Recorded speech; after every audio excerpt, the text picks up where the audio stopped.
पंजाब का एक एक बंदा एकजुट होके एक मुठ होके कढूगा।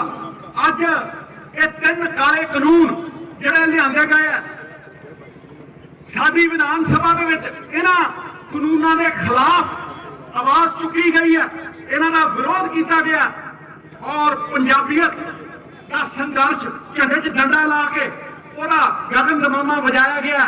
मैं बधाई दिना, मैं बधाई दिना और डट के बधाई दिना पंजाब सरकार नूं और पंजाब दी विधान सभा नूं कि काले कानूनां दे मूंह ते चपेड़ मारी है विधान सभा ने, ठोक के ठां करदा गर्जिया चपेड़ और ओहदा शंखनाद पूरे हिंदुस्तान दे विच गया। अज पछां पंजाब दी किसानी ते जवानी एकजुट होके एक मुठ होके एक संघर्ष दे विच खड़े।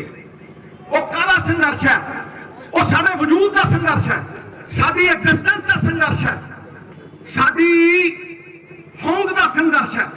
ते जिहड़े लोग ये कह रहे ने कि बाहरलियां ताकतां इस संघर्ष नूं चला रही ने, वो किसान दी पग नूं हथ पा रही ने, निरादर कर रही ने, अपमान कर रही ने इस सच्चे संघर्ष का और नाकाबलियत दिखा रही ने, समस्या दी हल करन दा नाकाबलियत दिखा रही हैं। मैं ये भी कहना चाहना कि जिहड़े ये बिल पास कीते है साडी विधान सभा ने सेंटर के कानूनों के खिलाफ, ये पहला कदम है, ये पहला कदम महज एक पहला कदम। ते जे असीं होर कदम ना चुके तो ये दिखावा बन के रह जाऊगा, ये एक दिखावा बन के रह जाऊगा। क्योंकि राष्ट्रपति को भेजे है, राष्ट्रपति 2 साल रख के सौ जाए या 6 महीनों बाद ना कर दे, ये कोई नहीं कह सकता। ये कितने नहीं लिखा, क्योंकि राष्ट्रपति भी सेंटर की सरकार का, गवर्नर भी सेंटर की सरकार का। इस करके अपनी कोशिशों के बावजूद ये कोई पक्का नहीं कि पंजाब दे विच आने वाला समा कैसा होना। पर एक गल पक्की है कि पहला FCI फसल चुकती सी, हुण इन्हां कानूनां दे आउण तो बाद आपां FCI नूं मजबूर नहीं कर सकते कि वो फसल चुकन, सरकारी खरीद करन। क्योंकि गल तो सिर्फ सरकारी खरीद की है भी सरकारी खरीद हो कि नहीं हो, सानू केंद्र के खिलाफ डट के लाना पऊ। इसलिए मैं अज ये कह रहा कि अज आपां एकजुट हो के एक मुठ हो के कॉमन मिनिमम प्रोग्राम की गल करिए।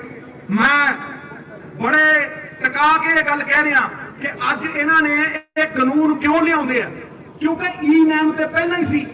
सरकारी मंडियां दे विच ई-गवर्नेंस के नाल सरकारी खरीद हुंदी सी, ऑनलाइन मंडियां सीगियां, ऑनलाइन मंडियां दे उत्ते खरीद हुंदी सी। फिर ये कानून लियाउण दी की लोड़ सी? ये कानून इस करके लिआंदे आ वीरो कि किसान दे हक खो के, उहदे कानूनी अधिकार खो के, उहदे कानूनी अधिकार मार के ये अंबानी ते अडानी दे हत्थां दे विच पंजाब दीयां मंडियां, पंजाब दा मुनाफा 5-5 हज़ार करोड़ का जिहड़ा साडा साल दा आउंदा सीगा, वो इस करके हो रहा है। इस करके ये पूंजीपतियां दे हत्थां दे विच साडा सारा कुछ देना चाहुंदे आ। ये जिहड़ी बिजली दी सबसिडी किसानां नूं मिलदी है, ये इलैक्ट्रिसिटी का बिल लिया के वो भी खत्म करनगे। मैं तुहानूं अज दस रहा, ये कहणगे डायरैक्ट पैसे पाओ गरीब के अकाउंट दे विच।